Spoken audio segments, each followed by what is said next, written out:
diamond swap clustering and sequential pattern mining. This paper is written by Ram Ibrahim and M. Omair Shafik. Okay, this paper is basically based on building a system for the traffic insights and the recommendations.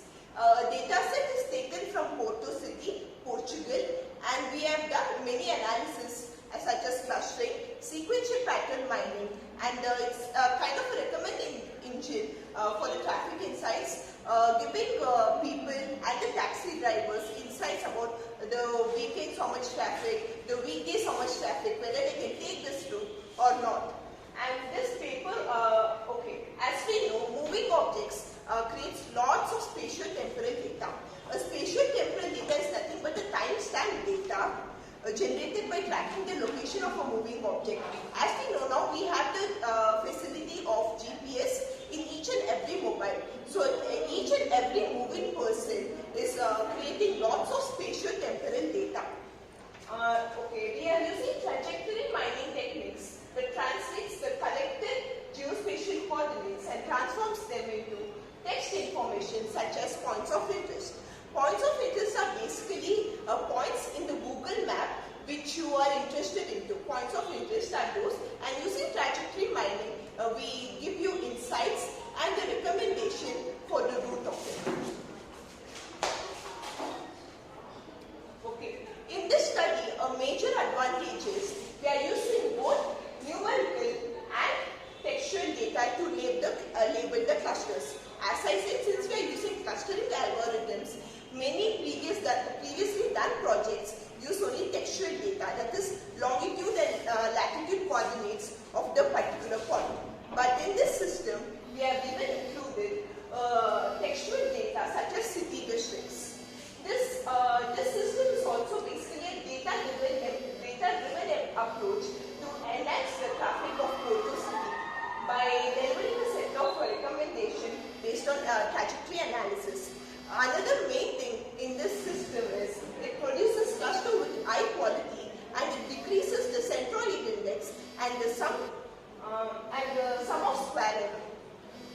Okay. Coming to methodology, this is how the paper is actually structured. The first is the system architecture, the data description, the data processing, the Porto districts extraction. Okay. So this slide basically gives you the solution architecture.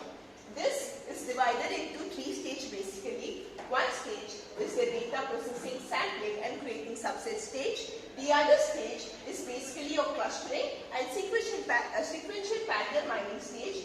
And the third stage is the visualization and the interference stage. In the first stage, the taxi trip is collected from Porto City, which basically has 1.7 million taxi trips. And then after processing and sampling it out, we are taking this 168 subsets based on the weekdays and weekends. Here we have taken the data set like in the source and both in the source and destination positions. In the second stage, we actually implement the HDB scan and random swap clustering algorithm.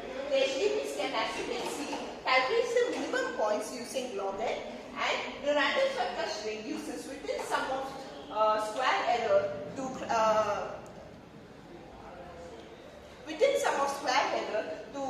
give the number of clusters. Then later we do a comparative analysis between those two and we check out the processing time and the quality of clusters and we give the optimal algorithm selection to the output. Later we even have the part where the sequential pattern mining is done, where we extract the flow of taxi trips over different districts in the Porto City. Finally, we visualize traffic clusters from the RS algorithms and we give recommendation and guidelines for the taxi driver, passenger and transportation authorities. Okay, the data set's description. As I said this data set contains all taxi trips starting from June 2013 to June 2014, and the original CSV file had basically 1.7 million taxi trips, which was an approx of 2 GB data. Each taxi trip was a separate tuple and it contained many attributes such as trip trip ID, which is like basically each trip was given an ID, and the call type is area where the taxi was requested, and the phone number. The original stand is from where the taxi trip actually started. The taxi ID is the taxi ID of the driver. The unique timestamp is basically we use unique timestamp to collect the time span, or the spatio-temporal data is collected by unique timestamp. And the day type is basically tells you whether it is a weekday, holiday, or a weekend. And missing attribute. This missing attribute basically says you about the GPS data, whether the GPS data is been recorded or no. If the GPS data has not been recorded, it has a value of true. If the GPS data has been recorded, it has a value of false. Then the data, the attribute that describes the trajectory of each trip was a polyline. Okay, in this polyline, you basically add latitude and longitudes, which were measured for every 15 seconds. So this polyline attribute basically gave you the time span of your trip. If for chance if there was 40 polyline attribute, 40 sequence of longitude coordinates recorded, it is basically 14 to 15 seconds, which means your trip ride was basically 10 minutes. Okay, now the dataset processing. Here we see how the dataset is being processed. The SQLite DB browser was used to import the CSV file and CSV file as a table called taxi data. To perform analytical techniques, Unix timestamp attribute was converted into Windows timestamp. So basically Unix timestamp is nothing but it is the number of seconds calculated from June 1st, 1917 until today, and it is based on the UTC meridian, and that was converted into the format year, month, day, hour, minute and second. And to give the proper, like for trajectory mining techniques, we needed the GPS location very importantly. So we just deleted all the attribute in the missing attribute which had a true value stating that GPS is not being recorded.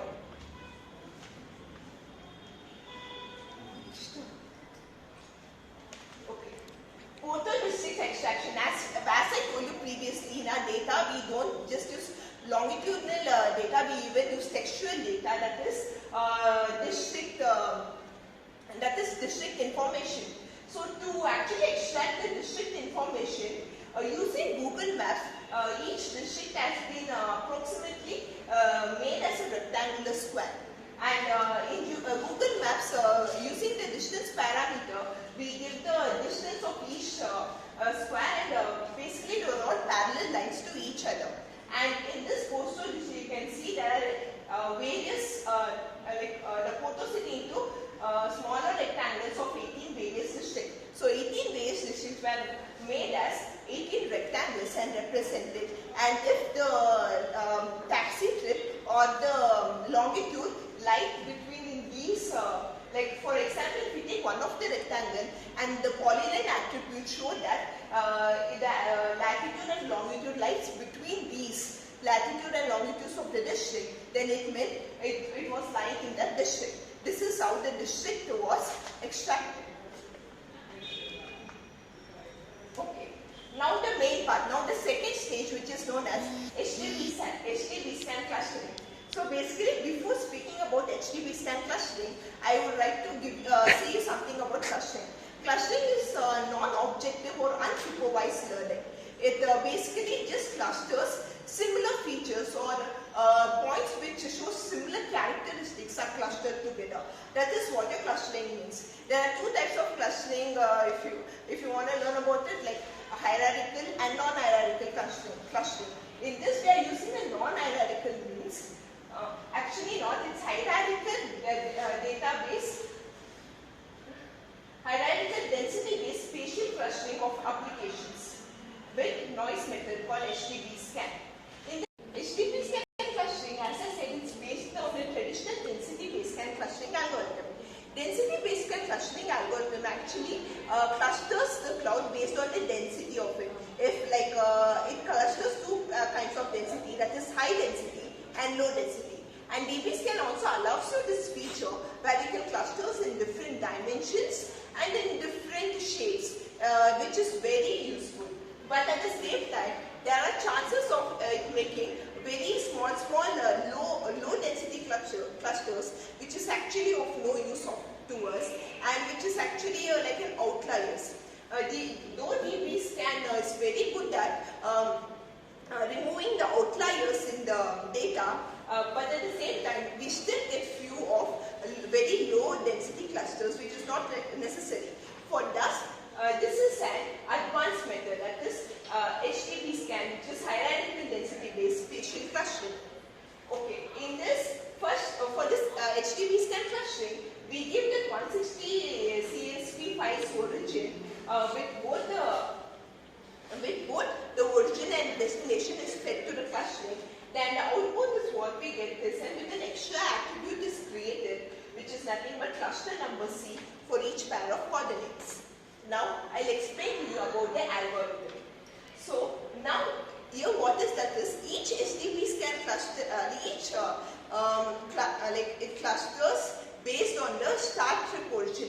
If taxi trip or many taxis trip have the same start origin, all are clustered together as one point, and that is given to the CSV file, and it iterates from I to n pair of coordinates. Like there might be n pair of coordinates which all start at the same time, and that is being iterated from I to 1, from 1 to n pair of coordinates, and each I will extract an longitude and latitude for the pair I. But here, then we count the number of non-empty records of longitude. There are chances where, while clustering, you don't have the longitude or the latitude of it, but we don't need such data. So we remove such data which doesn't have longitude records, and then we calculate the minimum points, as I said you, by round of log of count. Minimum points is usually calculated by an expert, but since in this data we couldn't afford for an expert, we have calculated the minimum points using round of log of count. And if the minimum points is to 1, then we say the cluster cannot happen and we break. But if the minimum points is greater than 1, then the respective longitude, latitude and the minimum points is fed to the HDB scan clustering, and each cluster is given a name CI. And so many clusters are named like that, and this CI attribute is again added to the file. The next algorithm which we are going to see is random swap clustering. Random swap clustering is an efficient clustering algorithm that is used to fine-tune the location of k-mean centroids. In this algorithm, mainly we reduce the centroid index, and we also reduce the mean sum of square error index. As I said, even in this clustering, we input the 168 CSV files both from the origin and the destination, and the output is again the cluster number C. Now coming to the algorithm, in this algorithm we use a k-means of algorithm inside the random swap algorithm. Random swap algorithm basically swaps the centroid and checks out the clustering quality, if the clustering quality has improved or not, and if it has not improved, it keeps the same, and if it has improved, it again changes and checks it out. And in this, as we can see, the k-means algorithm, we give the CSV file and we take the centroid index, we take a P which is a cluster, and K. K is the number of clusters to be formed. In k-means, to find out the number of clusters, we use a method known as within sum of square error method to analyze how many clusters do we actually need for our algorithms. Then, after calculating the k-means, we calculate the mean sum of square error. Then, we select random some centroid index and a cluster, and then we iterate through them from 1 to P. And we create new clusters based on the centroid and the clusters. And again we send the new centroid index and the clusters into the k-means, and we generate a new mean square errors, which you can see here as the MSEI. If the new mean square error is less than the old mean square error, we get the cluster is improved, and we change the centroids and the clusters as CI and PI.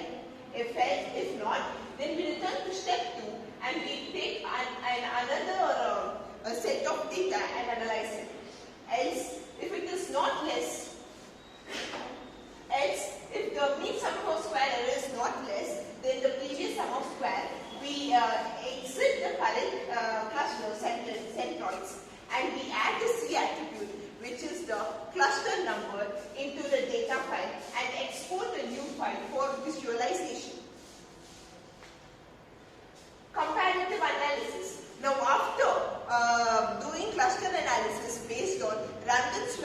HDB scan. Now we analyze it based on three main factors, which is quality of clusters, mean of some square error, and processing time in seconds. Okay. To find out the quality of clusters, we use sellout coefficient. Sellout coefficient basically says you how good is your cluster. If the sellout coefficient is 0, it means you have a very good cluster. No, it means the cluster has been overlapped. If your sellout coefficient is minus 1, it means your cluster is very bad. If your sellout coefficient is 1, it means you have a really good quality of cluster. Here, in this, as you can see the formula, it is BP minus AP and max of AP comma BP. Here, your AP is one of a cluster point and BP is another cluster point. It checks out the distance between them and the maximum of this and divides, and that's how you get your sellout coefficient. In this chart, you can see the graph of both HDB scan and random swap clustering, and you really can see that random swap clustering, which is the orange color in your graph, and HDB scan clustering, which is the blue color in your graph, where the HDB scan sellout coefficient is lower and random swap clustering sellout coefficient is higher, which says your random swap clustering algorithms gives you a better quality of clusters compared to your HDB scan clustering algorithm. In this graph, you can basically see the mean sum of square error of random swap clustering and k-means. The k-means clustering is your blue lines and your random swap clustering is your orange lines there. And you can evidently see that how your random swap clustering gives you very less mean sum of square error compared to your k-means clustering. And here also once again, the random swap clustering algorithm has successfully proved that it is better. Next, the processing time. In terms of the processing time, the random swap clustering gives you just a significantly good processing time because it has many loops. The k-means algorithms is called so n number of times, and hence you just get a significantly a good amount of processing time. As I said, you can see that the orange color is your k-means, which has the least processing time. The blue color is your HDB scan, and your silver line there is your random swap clustering algorithms. It is good compared to providing in terms of good clustering and very less mean sum of square error. Now we come to the visualization part. We visualize taxi trips heat map. The taxi trips heat map, basically we have visualized for both the origin and destination, and it represents how much traffic or how much it is the traffic condition is in weekdays, weekends, which time of the day, which hour of the day. This is basically your heat map, and as you can see that in the normal weekends, the time from 3 to 13 hour of the day, from 3rd to 13 hour of the day, it is very busy as basically many people go out come. That is the high time of any weekday. And you can also see that the Friday end, the weekend, the weekday before the weekend starts is also very busy. And as well, the Saturday night is the highest heat map has been shown. Now, we are coming to sequential pattern mining. To help the transport authorities to get more insights into the flow of taxi trips among different districts, sequential pattern mining technique was applied. Sequential pattern mining technique of each trip was taken, and since we have already recorded the district based on the polyline attribute, each trip is divided into some time event, and each event where the taxi trip has been like Santos, say Victoria, Miranda, and again back to Victoria, and the size is given as 1. If by chance, when we are actually recording the data, if the event has been repeated, for example, Santo, it is removed and only one Santo is stored.